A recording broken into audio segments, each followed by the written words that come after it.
Et la révolution, elle a le cap qu'a fixé le professeur Maurice Kamto. Il est assez simple. Nous devons maintenir la pression envers le président Paul Biya de telle manière à ce que aussi bien l'attention nationale globale que l'attention panafricaine, voire internationale, se penche vers lui et dit, mais cousin, pourquoi ton peuple depuis ne se tait pas? Pourquoi il ne se calme pas? Pourquoi il continue de donner de la voix? Qu'est-ce qu'il demande? Ah, il demande de recompter les voix. Ben, recompte les voix. Puisque tu as dit que tu as gagné, normalement tu as la certitude d'avoir gagné, alors recompte les voix. Le recomptage des voix a deux avantages. Mhm. Ils partent du fait qu'on n'a pas besoin de voir Kamto gagnant pour que l'objectif soit atteint. Je l'ai dit dans mon live il y a 2 jours, à supposer qu'à la place de 71%, on a plutôt 40% pour le RDPC et 38% pour le MRC. Ça suffit à leur dire, les gars, comment est-il possible que vous ayez pris 30% et ajouté comme ça de manière artificielle à vos résultats?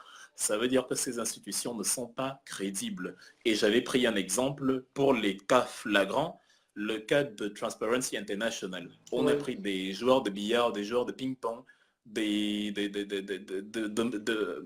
acteurs de mauvais films pour venir jouer le rôle de Transparency International. Tellement fait à la va-vite, tellement fait de manière avec amateurisme qu'ils ne se sont même pas rendus compte que Transparency International avait des émissaires au Cameroun et allaient se rendre compte que mais ceux que vous présentez là ne sont pas des nôtres. Donc ça c'était flagrant. Même le dernier des crétins à la mauvaise foi la plus absolue est obligé de reconnaître que c'était des faux émissaires de Transparency. Et maintenant, il y a des éléments un peu plus en profondeur. Nous avons Apparemment, on nous dit que le président Paul Biya a reçu des faux rapports concernant la CAN. Oui, Oui. là, tout le monde le sait, c'est ce qui a été avoué. Et curieusement, les gens se disent que pour la présidence de la République, pour les votes, là, il n'y avait personne, il n'y avait aucune surveillance. Là, il n'y a pas eu de faux PV, il n'y a pas eu de faux rapport. Non, celui qui fait le faux en alpha fera le faux en En oméga. bêta. C'est dans la nature. L'habitude est une seconde nature. Qui a bu, boira. Celui qui triche aujourd'hui trichera demain. C'est comme ça que ça fonctionne.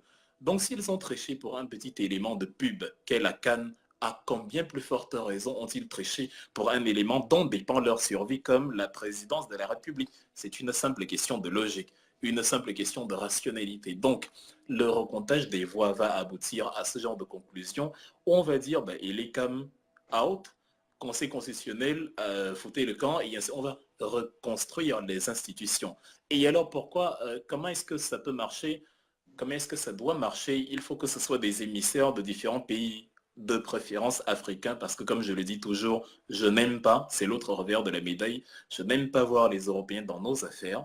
On est en Allemagne, mais on le dit quand même. Quand ils s'immiscent dans nos affaires, c'est dans une logique de paternalisme et la contrepartie nous fait souvent plus de mal que de bien. Donc il faut que même si l'Union africaine est aussi financée par cette Union européenne, là c'est le moindre mal, il faut qu'on ait à la place des 11 membres du Conseil constitutionnel, qu'on ait 11 membres de 11 pays africains différents qui vont procéder à la recompte de voix selon les PV des LECAM et qui, eux, sont impartiaux parce que eux, ils se foutent pas mal de qui est président au Cameroun ou pas. Et donc, quand on aura les vrais chiffres, ça va aboutir justement à la restructuration